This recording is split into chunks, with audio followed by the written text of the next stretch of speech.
Primary, secondary and tertiary amine को ये distinguish करना है तो उसके लिए हम कौन सा रीजन यूज करेंगे? तो हिंसवर्ग रीजन हम लोग यूज करेंगे कि यदि हमको प्राइमरी, सेकेंडरी और टर्सरी तीनों को एक दूसरे से क्या करना है? डिस्टिंग्विश करना है।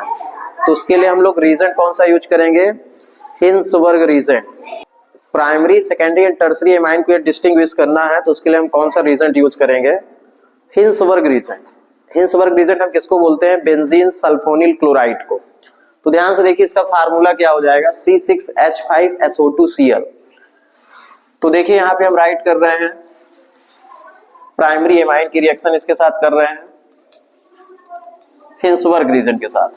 तो C6H5SO2Cl ये आपका क्या है? हिंसवर्ग रीजन। रिएक्शन किसके साथ कर रहे हैं? तो प्राइमरी एमाइन के साथ।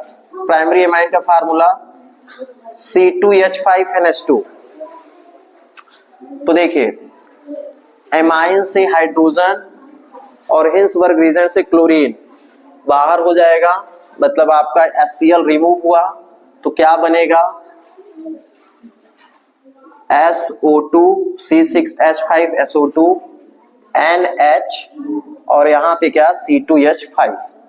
बाई प्रोडक्ट आपका क्या निकला है? तो HCl। देखिए एमाइन से आपने क्या किया? हाइड्रोजन को रिमूव किया और हिंसवर्ग रीजन से Cl को, तो मतलब HCl आपका रिमूव हो गया।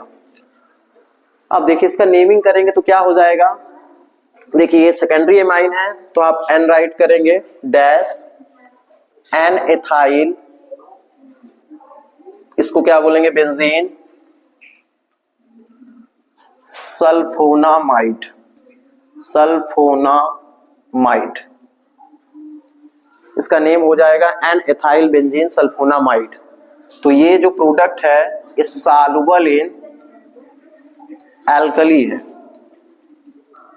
ये सॉल्युबल इन क्या है? एल्कली है। प्रोडक्ट है कैसा है? Soluble in alkali. तो रीजन आपको बता रहे हैं क्यों ऐसा है कि यहाँ नाइट्रोजन से देखिए हाइड्रोजन अटैच है, तो नाइट्रोजन से हाइड्रोजन अटैच है इसलिए इसका नेचर जो है कैसा हो जाएगा? एसिडिक हो जाएगा। जब एसिडिक होगा तो एल्कली में क्या है? ये डिसॉल्व हो जाएगा। देखिए क्यों हो रहा है तो मैकेनिज्म समझेंगे। इलेक्ट्रॉन इधर शिफ्ट हुए तो इस पे नेगेटिव आ जाएगा, इस पे पॉजिटिव, यहाँ लोन पेयर है तो इलेक्ट्रॉन इधर शिफ्ट होंगे इस पॉजिटिव को हटाने के लिए। तो नाइट्रोजन को न्यूट्रल करने के लिए क्या होगा? ये इलेक्ट्रॉन हाइड्रोजन से अपनी तरफ नाइट्रोजन खींचेगा तो हाइड्रोजन आपका रिमूव होगा। तो यदि वो प्रोटॉन डोनर है तो उसे हम क्या बोलेंगे? एसिड बोलेंगे। तो ये क्या हो जाएगा? एसिडिक नेचर शो करता है, इसलिए क्या है? सॉल्युबल इन एल्कली है। सेकेंडरी एमाइन की रिएक्शन कर रहे हैं तो वही आपका रिजेंट बेंजीन सल्फोनिल क्लोराइड, इसकी रिएक्शन किसके साथ? तो सेकेंडरी एमाइन के साथ H5 होल ट्वाइस NH। तो यहां से H और यहां से Cl आपका रिमूव हो जाएगा तो क्या बनेगा? C6H5SO2 N के साथ क्या? C2H5 और यहाँ पे भी क्या? C2H5। अब इसका नेमिंग करेंगे तो देखिए टर्सरी है तो यहाँ पे राइट करेंगे क्या? N-N। डाई एथाइल हो गया, di ethyl benzene sulphonamide. Sulphonamide. अब देखिए ये इनसॉल्युबल इन एल्कली है। ये कैसा है? Insoluble in alkali. रीजन क्या है कि यहाँ पे नाइट्रोजन से एल्काइल ग्रुप अटैच है, हाइड्रोजन नहीं है तो ये हाइड्रोजन डोनेट नहीं करेगा तो इसलिए इसका नेचर एसिडिक नहीं होगा और ये क्या हो जाएगा? Insoluble in alkali. तो ध्यान से देखिए ये सॉल्युबल इन एल्कली हो गया, ये क्या हो गया? Insoluble in alkali. तो दोनों को आप डिस्टिंग्विश कर सकते हैं। अब टर्सरी एमाइन की रिएक्शन करेंगे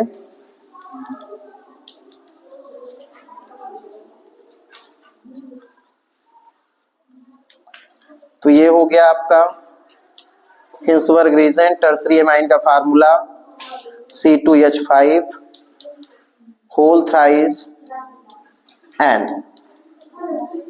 ये देखिए टर्सरी एमाइन है तो टर्सरी एमाइन में यहाँ पे हाइड्रोजन नाइट्रोजन से अटैच नहीं है तो रिमूव नहीं होगा HCl, इसलिए जो टर्सरी एमाइन है वो रिएक्शन नहीं गिवन करेगा। मतलब क्या होगा? No reaction. रीजन क्या है कि नाइट्रोजन से यहाँ नाइट्रोजन से क्या है, कोई हाइड्रोजन अटैच नहीं है, इसलिए जो है HCl रिमूव नहीं होगा, तो टर्सरी एमाइन जो है हिंसबर्ग रीजन के साथ कोई रिएक्शन गिवन नहीं करेगा। तो प्राइमरी में प्रोडक्ट जो बनेगा वो सॉल्युबल इन अल्कली है, सेकेंडरी में जो प्रोडक्ट बनेगा वो इनसॉल्युबल इन अल्कली है, तो दोनों डिस्टिंग्विश हो गए। जो टर्सरी एमाइन है वो रिएक्शन गिवन नहीं कर रहा है, तो प्राइमरी सॉल्युबल इन अल्कली होगा प्रोडक्ट, सेकेंडरी इनसॉल्युबल है, टर्सरी जो है गिवन ही नहीं करेगा। तो इस टाइप से हम लोग primary, secondary and tertiary amine को क्या कर सकते हैं, डिस्टिंग्विश कर सकते हैं। अब देखिए एग्जांपल से समझेंगे। अब देखिए यहाँ पे 3 टेस्ट ट्यूब गिवन है। अब 3 टेस्ट ट्यूब में एमाइंस यहाँ गिवन है। अब आपको बताना है कौन सा प्राइमरी है, कौन सा सेकेंडरी है, कौन सा टर्सरी है। तो उसके लिए कौन सा रीजेंट यूज करेंगे, हिंसबर्ग रीजेंट। हम सपोज करते हैं कि हिंसबर्ग रीजेंट पे इसमें क्या है, जो प्रोडक्ट बनता है वो सॉल्युबल है, इसमें क्या है इनसॉल्युबल है, और इसमें क्या है नो रिएक्शन है। तो सॉल्युबल जिसमें प्रोडक्ट है अल्कली में वो आपका प्राइमरी होगा, इनसॉल्युबल अल्कली में जो है वो आपका क्या हो जाएगा, सेकेंडरी एमाइन, और जिसमें रिएक्शन नहीं गिवन कर रहा है वो आपका क्या हो जाएगा, टर्सरी। तो हिंसबर्ग रीजेंट ऐसा रीजेंट है जो primary, secondary and tertiary amine तीनों को क्या करता है, डिस्टिंग्विश करता है।